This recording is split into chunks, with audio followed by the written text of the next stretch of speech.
Assalamualaikum warahmatullahi wabarakatuh. Jumpa kembali pada mata kuliah Islam, Ilmu Sosial, dan Humaniora. Islam dan Ilmu Sosial Humaniora.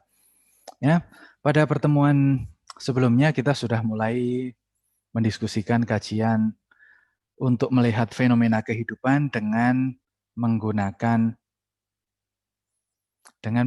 perspektif normatif dan empiris. Ya, kita membicarakan tentang manusia. Nah, sekarang kita akan melanjutkan berbicara tentang manusia dalam bentuk unit kehidupan yang unit kehidupan yang paling kecil, ya, yang menjadikan manusia sebagai manusia, yaitu keluarga. Ya,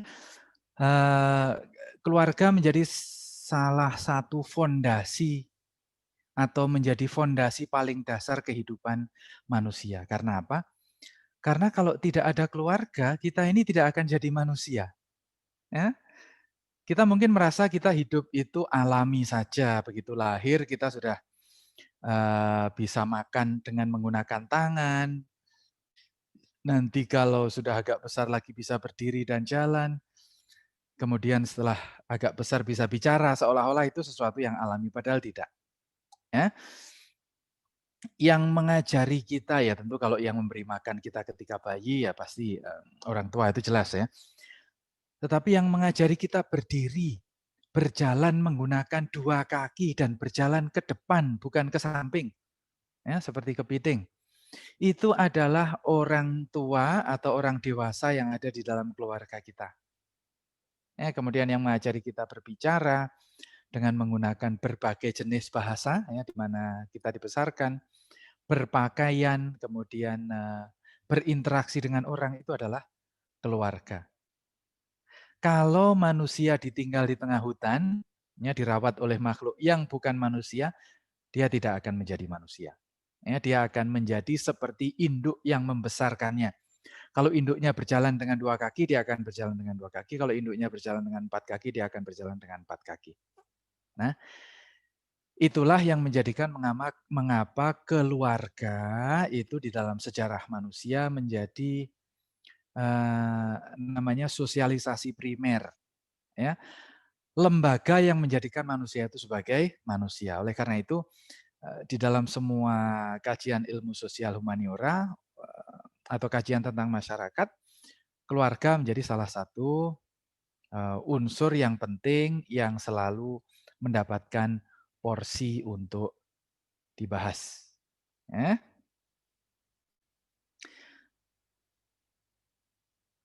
Nanti dalam konteks ini kita juga akan membandingkan bagaimana perspektif masyarakat modern terhadap keluarga dan bagaimana perspektif Islam dalam hal ini. Ya, ini kira-kira gambaran keluarga itu seperti ini. Ya. Normalnya adalah monogami, satu suami, satu istri.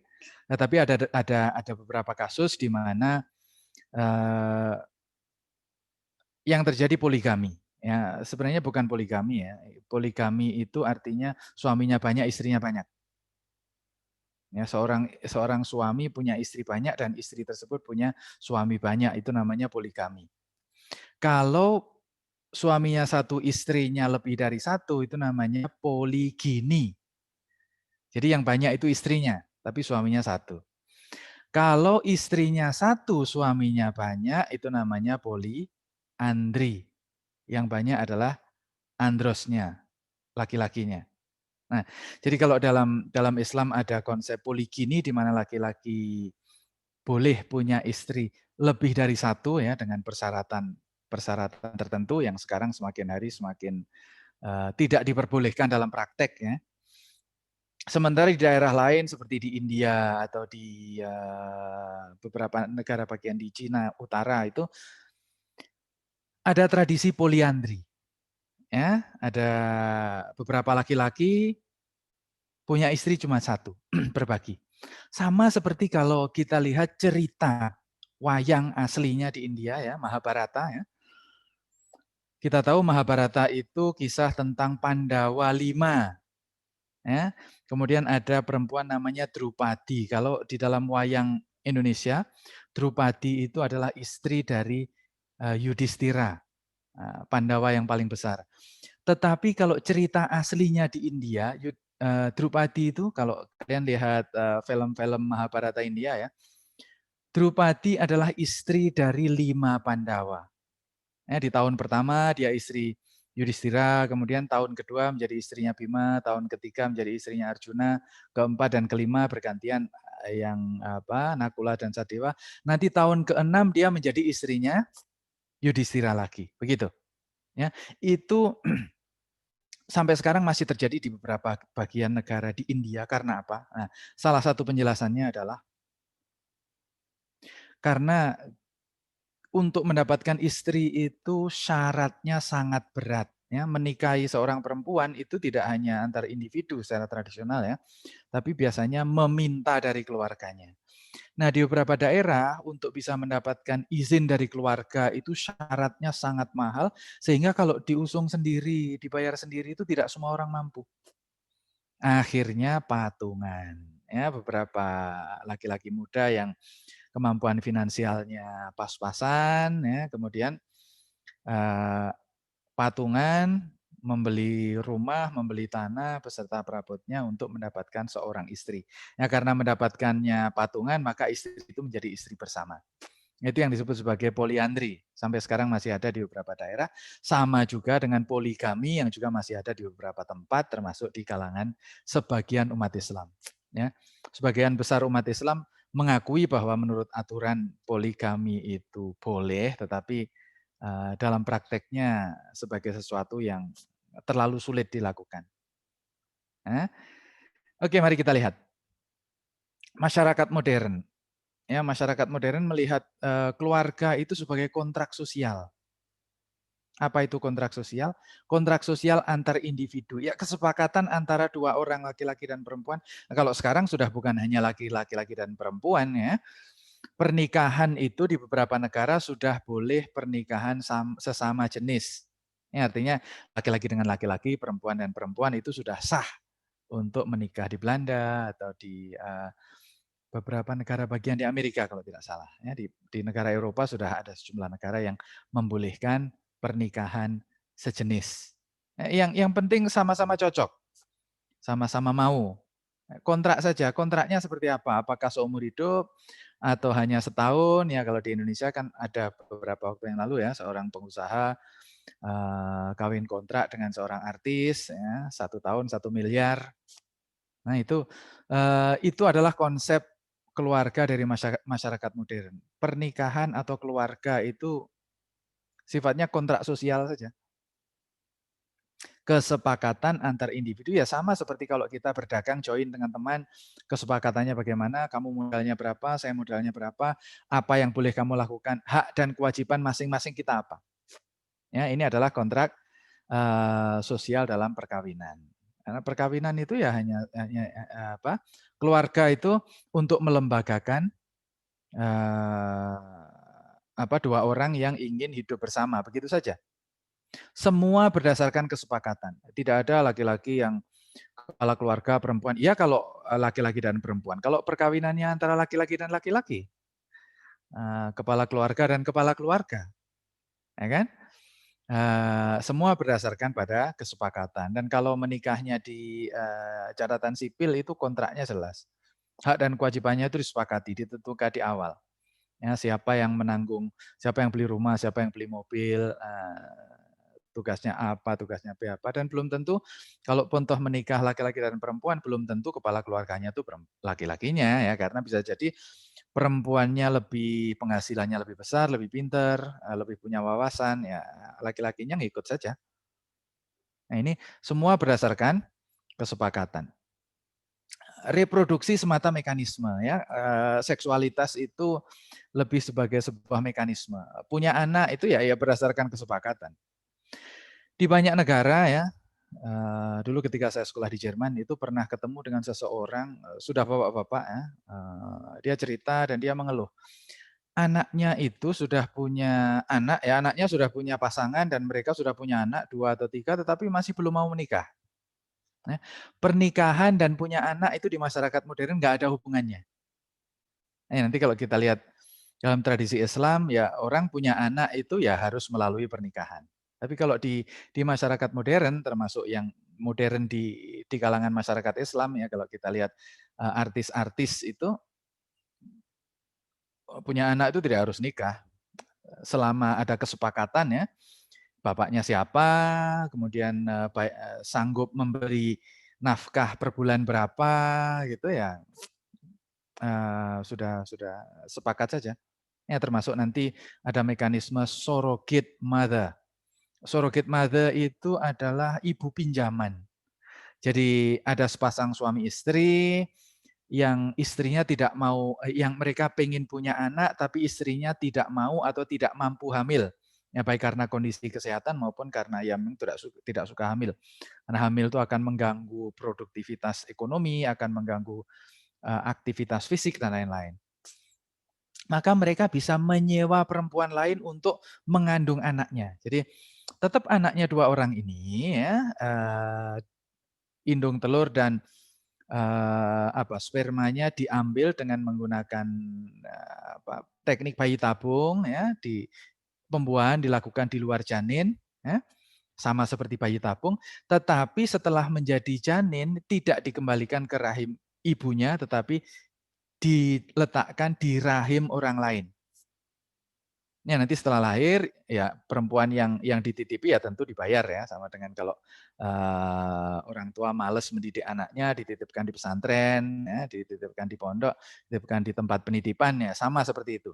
Tapi ini penitipannya adalah penitipan janin. Ya, kalau ada penitipan anak itu ketika sudah menjadi anak. Penitipan remaja ya setelah menjadi remaja. Tapi ini penitipan janin sebelum lahir dititipkan ke rahim orang lain. Itu sudah banyak terjadi. Ya, ini namanya reproduksi itu ya semata-mata mekanisme saja. Mengapa? Karena masyarakat modern itu ya kita lihat kemarin ketika kita bicara manusia semakin berorientasi pada individu. Ya, individu maunya apa? Ini yang harus dihormati. Sementara tradisi budaya itu sudah semakin ya suka-suka lah. Kalau suka ya diikuti, kalau tidak ya tidak. Ya, jadi ini adalah perkembangan keluarga di masyarakat modern. Kontrak sosial. Kalau kita mengenal pernikahan laki-laki dan perempuan belum tentu. Bisa perempuan dengan perempuan, laki-laki dengan laki-laki, laki-laki dengan robot, perempuan dengan robot. Ya kalau robot dengan robot namanya bukan pernikahan ya. Saya tidak tahu apakah ada manusia menikah dengan binatang. Ya ini adalah satu konsep tentang keluarga, di mana keluarga itu sudah tidak berfungsi lagi menjadi tempat sosialisasi ya, karena masyarakat modern kita sudah bisa lihat di sekeliling, bayi itu sudah sejak mulai usia berapa, 1 bulan, 2 bulan itu sudah dititipkan karena bapak ibunya bekerja.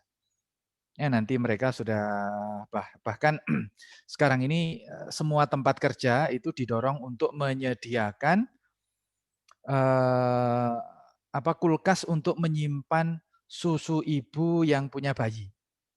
Ya, jadi bayi dititipkan, kemudian susu ibunya diperas dulu di rumah, nah nanti dititipkan bayi beserta susunya.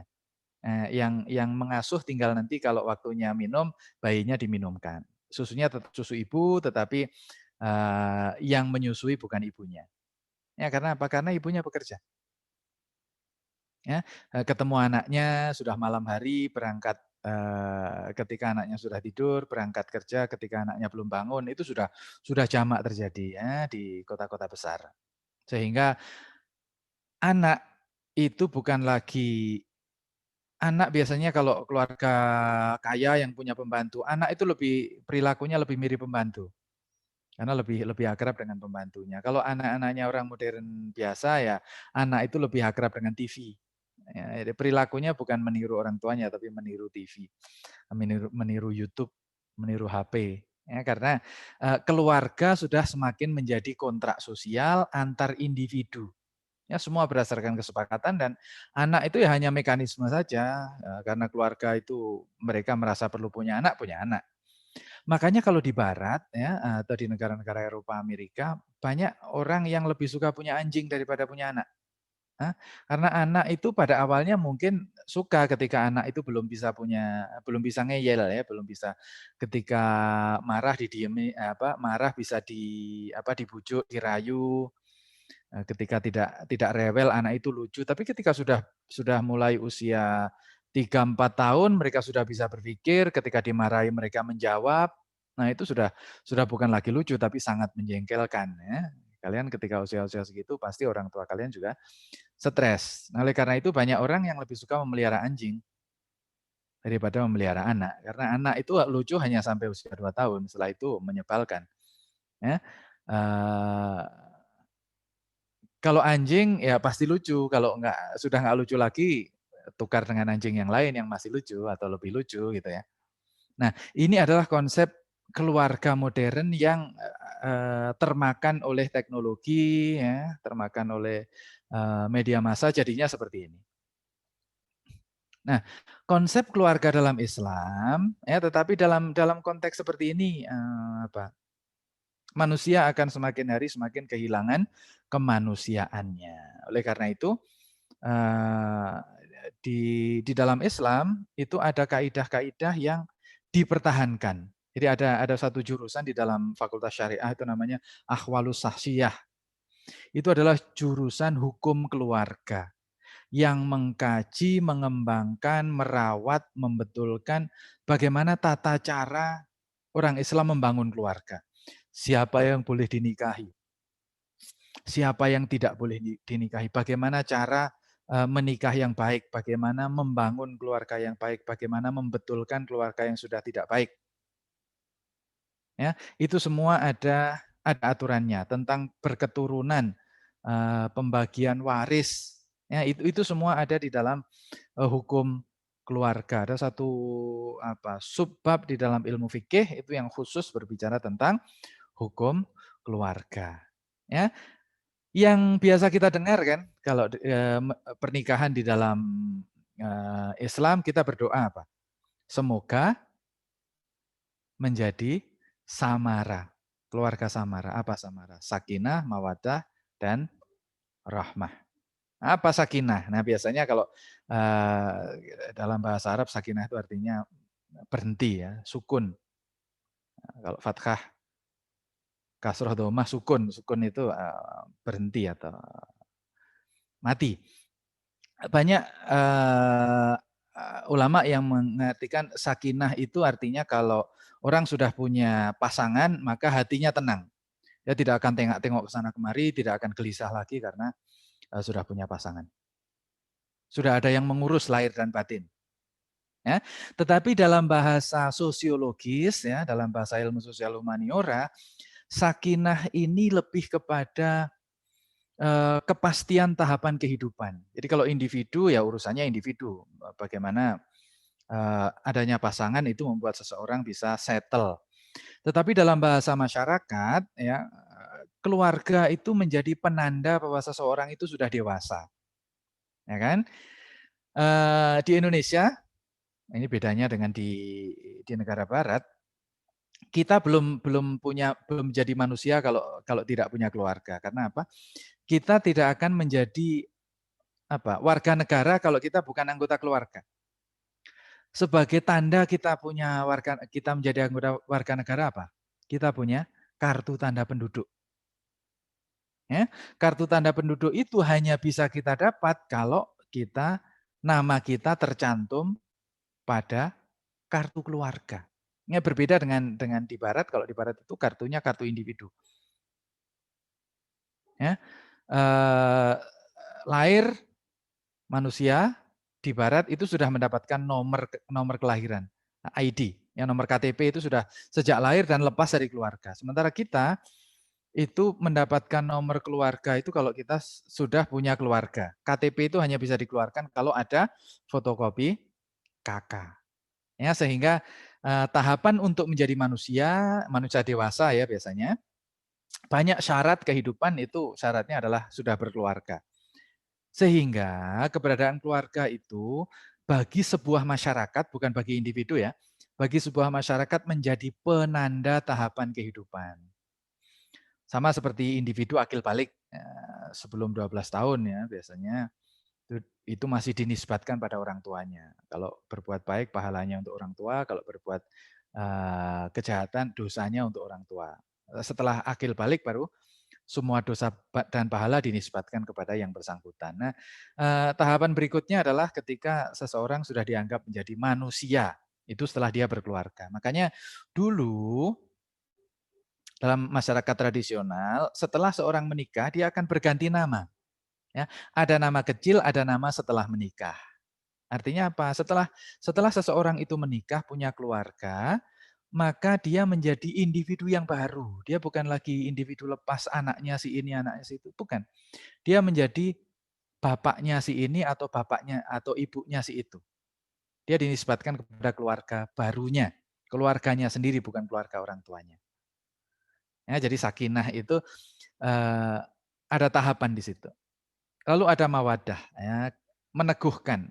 Nah, kalau secara individu ya meneguhkan itu secara ekonomi. Orang kalau sudah berkeluarga maka ekonomi itu diurus berdua. Baik dua-duanya mencari nafkah maupun yang satu mencari nafkah, yang satu mengelola.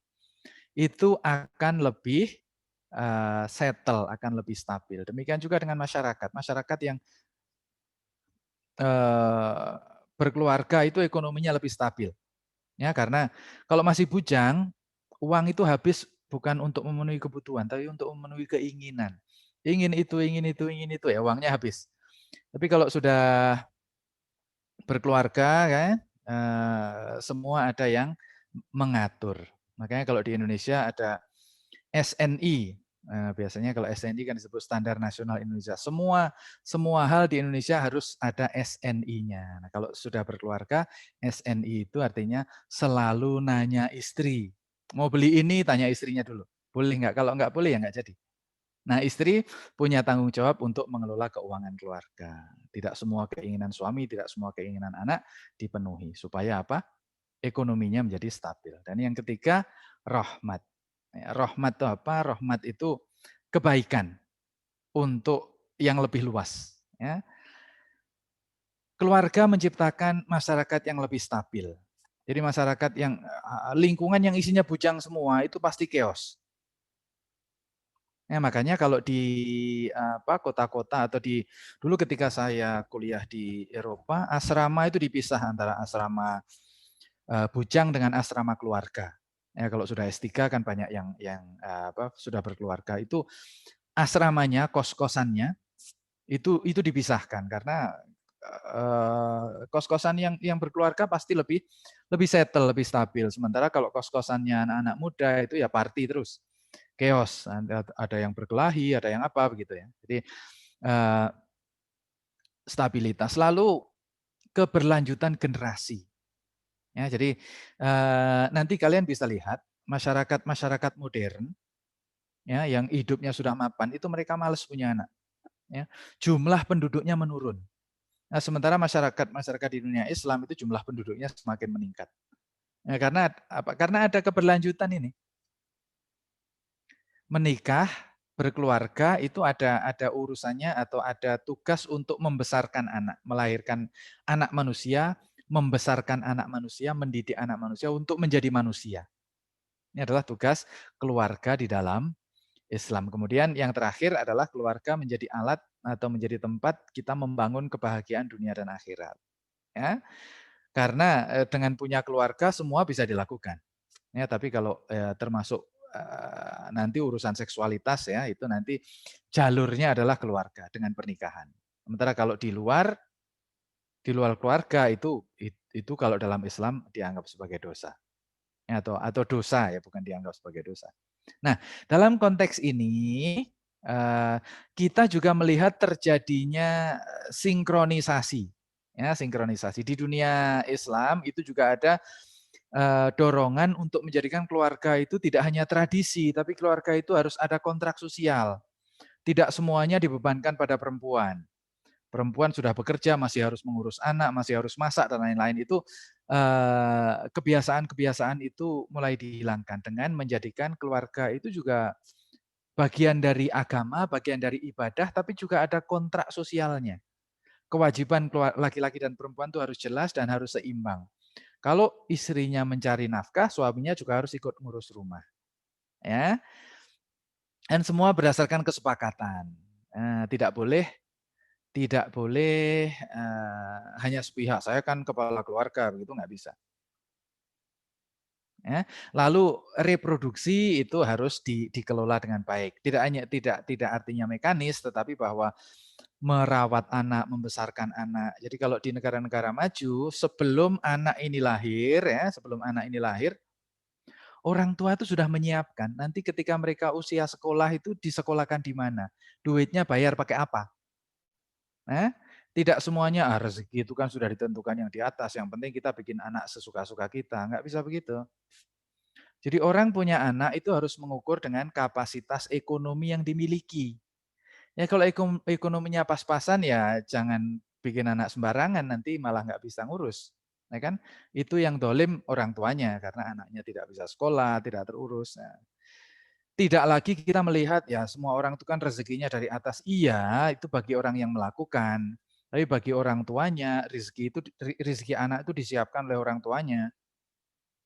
Di mana dia disekolahkan, di mana dia dikuliahkan, itu kan tergantung orang tuanya. Kalau orang tuanya menyiapkan dengan lebih baik, anaknya pasti terurus lebih baik. Gizinya dari awal ya, 6 bulan pertama itu harus ASI, ya, kemudian apalagi tontonan bagaimana orang tua membiarkan atau tidak membiarkan anaknya nonton YouTube ya, jadi generasi micin kebanyakan nonton YouTube.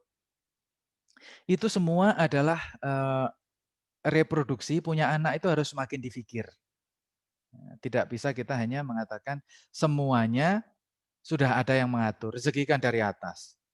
Nah, kalau sudah menjadi rezeki tidak kemana itu semakin tidak berlaku. Jadi kembali lagi dengan cara ini kita bisa memadukan antara perspektif keluarga modern, manusia sebagai agen, sebagai individu yang punya kebebasan membangun keluarga berdasarkan kesepakatan ya sesuai dengan kondisi yang ada dan eh,